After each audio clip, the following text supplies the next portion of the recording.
시편 29편은 시편 1권의 세 번째 단락의 중심입니다. 세 번째 단락의 왼쪽 날개인 25에서 28편은 여호와의 길을 배우고 따른다는 고백이었고, 앞으로 보게 될 오른쪽 날개인 30에서 34편은 여호와께서 구원자와 피난처가 되신다는 고백이죠. 그리고 그 중심에 여호와께서 온 우주를 다스리는 왕이심을 찬양하는 29편이 있습니다.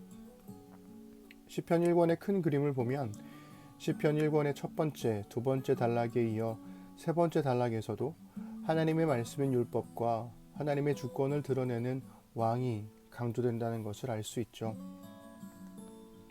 이번엔 29편으로 들어가 볼까요? 심는교회에서 예배를 시작할 때 예배의 부름으로 읽는 말씀이 바로 29편 2절입니다. 여호와께 그의 이름에 합당한 영광을 돌리며 거룩한 옷을 입고 여호와께 예배할지어다. 익숙하시죠? 이 말씀은 1절을 배경으로 할 때 그 의미가 더욱 도드라집니다. 1절은 너희 권능 있는 자들아 영광과 능력을 여호와께 돌리고 돌릴지어다 입니다. 그렇다면 너희 권능 있는 자들은 누구일까요? 히브리어로는 브네이 엘림입니다. 직역하면 신들의 아들들이지만 많은 영어 성경들은 천상의 존재들 혹은 천사들로 번역했습니다. 그러나 29편의 분위기로는 신들의 아들들로 이해하는 것이 더 적절해 보입니다. 시로 하나님을 찬양했던 이스라엘을 둘러싸고 있는 세계는 다양한 신들을 섬기는 다신교 사회였죠. 3절에 등장하는 우레소리, 즉 천둥은 파괴와 공포를 일으키는 신으로 섬겨졌었습니다. 우리 시대에는 마블 세계관의 천둥의 신 토르가 훨씬 더 익숙하지만요.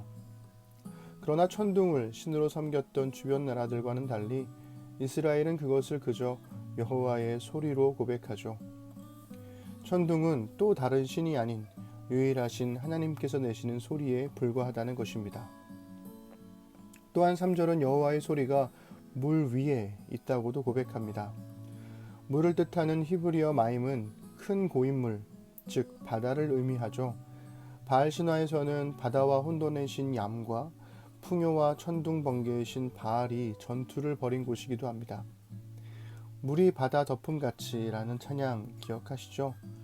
비가 바다를 덮듯이 하나님의 은혜가 모든 공포와 두려움을 덮는다는 뜻입니다. 즉 시인은 29편에서도 여호와의 소리가 물 위에 있다고 고백함으로써 거짓 신들인 얌과 바알을 한 번에 날려버렸던 겁니다. 오늘은 다윗의 시인 시편 29편을 읽어드리겠습니다.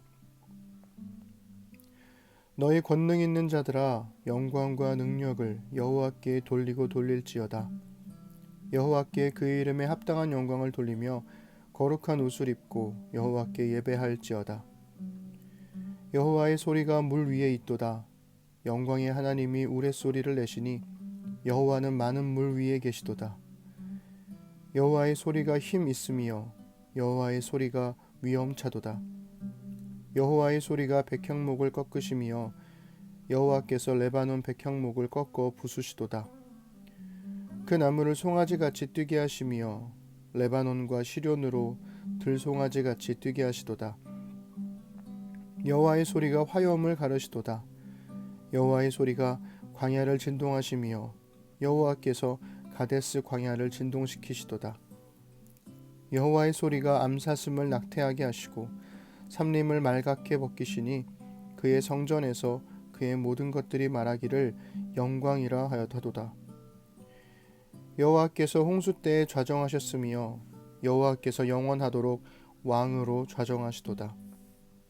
여호와께서 자기 백성에게 힘을 주시며 여호와께서 자기 백성에게 평강의 복을 주시리로다. 아멘. 여호와의 소리가 7번이나 반복되면서 규칙적인 운율을 만들어냅니다. 그러면서 동시에 여호와께서 창조 세계를 포함한 모든 거짓 신들을 다스리시는 참 하나님이심을 반복하며 찬양하게 만드는 거죠. 너희 권능 있는 자들, 즉 우상이나 우상을 섬기는 자들이 영광과 능력을 돌려야 할 분은 오직 여호와 하나님 뿐입니다. 그래서 시인은 하나님을 우상 취급하지 말라며 그의 이름에 합당한 영광을 돌리라고 요청하는 거죠. 하나님을 여러 신들 중에 하나로 취급하지 말라는 겁니다. 그러면서 시인은 우상으로 섬겨지던 천둥이 그저 하나님의 소리에 불과할 뿐이지만 그 소리만으로도 많은 물 위에 좌정하며 온 땅을 다스리심을 노래합니다. 시련이라는 말은 헬몬산의 페니키아식 이름이고요. 이스라엘이 광야로 들어가며 싸웠던 아모리 족속의 두 왕이 다스리던 곳이기도 했죠. 흥미로운 건 여호와의 소리가 광야를 진동하는데 그 광야가 바로 가데스 광야였다고 말합니다. 가데스가 어떤 곳인가요? 이스라엘의 가나안 정탐이 실패한 곳이고 하나님을 믿지 못했음이 드러난 곳이며 40년간의 광야 생활이 시작된 곳입니다. 그러니 시련과 가데스는 모두 이스라엘의 광야 생활을 배경으로 하는 거죠. 시인은 광야 생활을 추억하며 비록 이스라엘의 믿음은 실패했지만 하나님의 소리는 광야를 진동하고도 남음이 있다고 찬양하는 겁니다.